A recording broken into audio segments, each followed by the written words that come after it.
I want to thank everybody for the great response to my appearance on the Brawl For All episode of Dark Side of the Ring on Vice. As we know, Dark Side of the Ring airs every Tuesday night at 10 p.m. Eastern on Vice TV, and I have been involved already in a couple of them, and you'll probably see me popping up a time or two again. But I trended on Twitter again, and this time just for not doing anything bad. But I have apparently, from the comments, been vindicated after all these years. Now that people have seen Shitstain talk about wrestling in his natural habitat, with that voice and that face and the whole package, people are astonished that I didn't strangle him 20 years ago. I've never seen such... People are saying things about Shitstain that I've never even dreamed of saying. And I'm writing a lot of them down, because I'm going to steal them.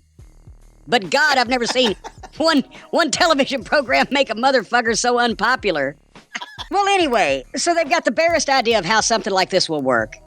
And they're going to put these guys in it. And I immediately raised all the red flags, which nobody listened to anyway. What the fuck? Number one, if it's supposedly a shoot, then that makes everything else we're doing a fucking work. It exposes the wrestling business.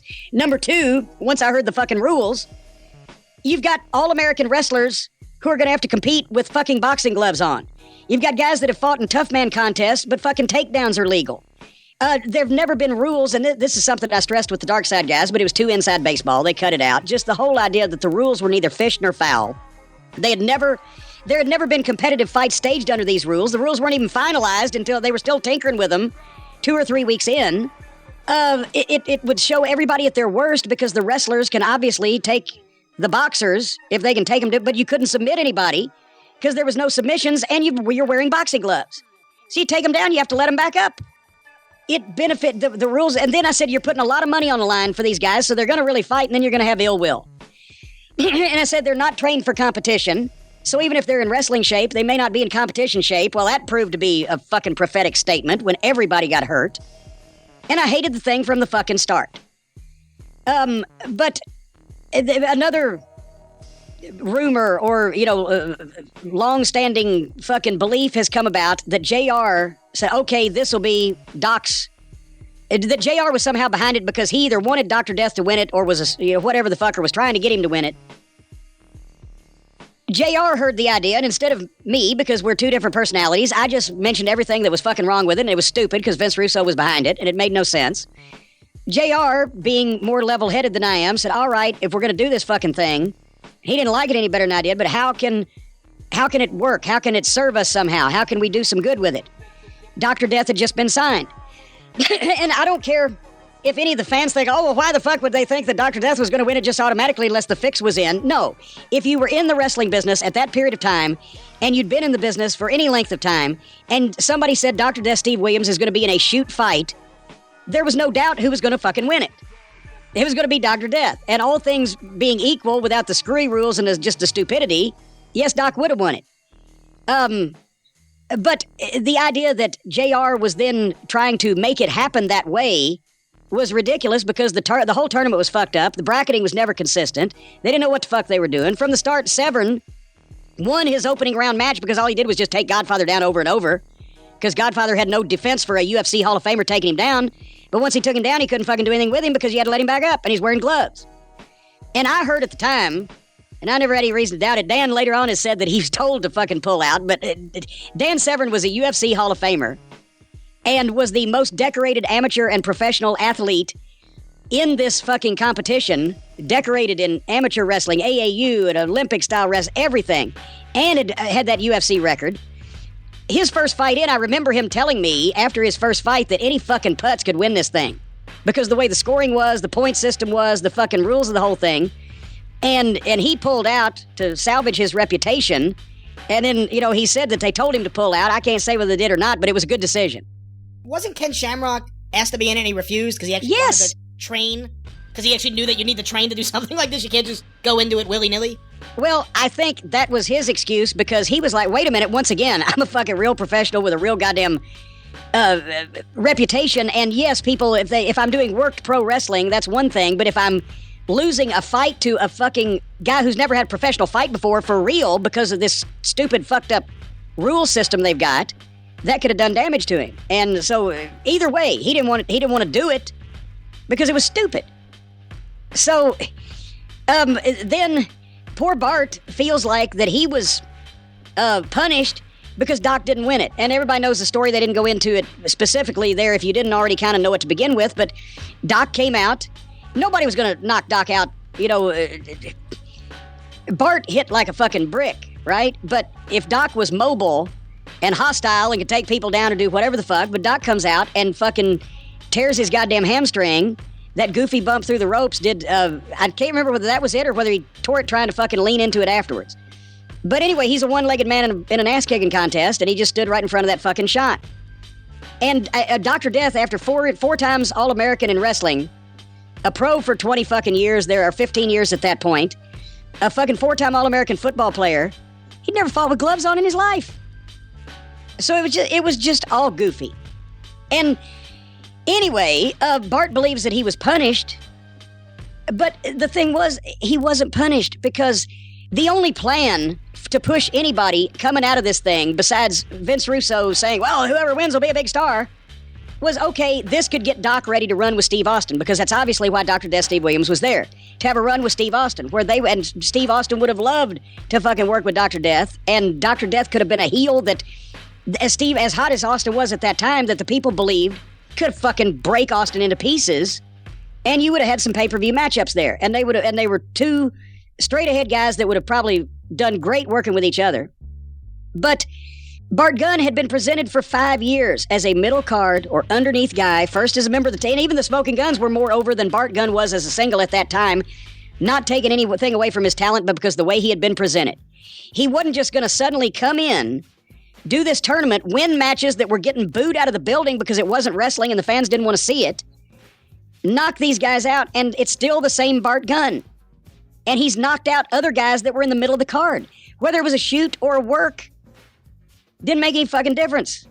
He was still beating other guys that were in the middle of the card, or they wouldn't have been in that tournament to begin with. The only guy that was headed to the top was Dr. Death, and he was in it because he'd never backed down from a fight. He'd never lost a fucking fight, and he figured, okay, this will get me ready for a title shot. The winner was not automatically going to work with Steve Austin. If Dr. Death won the thing, he was going to work with Steve Austin, but you think if Godfather won, he was going to work with Steve Austin? No. So whatever they told Bart, and I can believe Bruce told him anything, it wasn't going to happen that way. They had no plan for how to push Bart Gunn, because they didn't think Bart Gunn was going to win, but there wasn't really any way to push Bart Gunn otherwise than to send him away for 6 months to a year and have him come back with a different fucking look. Because they'd been using Bart Gunn. There was nothing different about him, except he knocked out a bunch of other guys in the middle of the card, and he knocked out Dr. Death, who had never been in the WWE before and was just in the process of starting to get over. And the injury fucking finished that off. So there was no conspiracy to penalize Bart. It was just, what are you going to do with him afterwards? He did what was best for him. He went to Japan with a new name and a whole new look and a new, etc., and he got over. And did, fairly well in Japan for, several years after that. But there was no punishment or whatever the fuck for doing that. That's the way that it worked out. And you didn't watch the After Dark show with Chris Githard, the fucking host, who looks like Carl Alfalfa Switzer and Squiggy had a fucking baby. But they showed a few clips and then they had a discussion, and there were a few things that were brought up. Shitstain claimed that he had to sit and fire rapid fire ideas at Vince McMahon, one right after another, to see if anything stuck, like it was his fucking chance to talk himself off the edge of a fucking cliff, right? No, that's not the way it worked. That's the way Russo made it work. Normal people, myself, Jim Ross, Bruce Pritchard, Pat Patterson, sat down and talked over ideas that made sense for the specific talent to get in some kind of a conflict, an incident or two to heat it up a little bit, and something that would sell tickets for the eventual match, hopefully on pay-per-view. Shitstain would blurt out, "What about a fight in a bakery?" And yeah, he just saw things in his fucking head. People doing things in a strange place or whatever, and that's what he would blurt out. So yes, that's how he worked with Vince, because that's what it was. It was, I'm going to blurt shit out my ass until you like something. As I mentioned, once again, Dr. Death wasn't planned as the winner from the start. Everybody just figured he would win it. Nobody is getting this. Nobody in wrestling believed at the time, especially anybody who'd been around him or knew anything about him, that anybody could beat up Dr. Death in any way, shape, or form. So that's that. Butterbean wasn't picked as punishment. I remember when I first heard about that from Bruce Pritchard. Butterbean they would have rather had Butterbean than goddamn WrestleMania than goddamn Holyfield, I think, at that point. because Butterbean was a fucking gimmick. And not only that, but a gimmick that would work with him. Mike Tyson wasn't going to have a match. He'd do the referee thing for a couple $1 million, right? Well, that worked. But Butterbean, the king of the 4-rounders, he's a fucking physical mess. And now you saw the way he looked in the episode. But it like Roy Nelson in the UFC for a while there. He's a gimmick. He looks like shit, but he can hit fucking hard, and he's a trained professional boxer. And he's the king of the 4-rounders because he only has 4 rounders because he couldn't fucking go past 4 rounds. But if he hits you inside those 4 rounds, he's going to fucking knock you out. Well, that somebody saw him on news report on Butterbean. Well, that's something we could do with Bart. We could have it. The only reason Butterbean was there was not his punishment is because he was a gimmick fucking boxer. And he looked like a gimmick, and he'd work with him, and he'd do it fairly cheap. And then they really did send Bart. I can guarantee you Vince McMahon was behind this, sending Bart to get real boxing lessons. Well, we don't want him to embarrass us, pal, or whatever the fuck.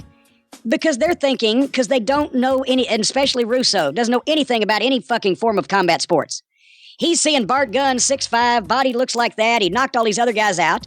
Well, maybe he'll beat Butterbean. And if he does, then we'll get on ESPN.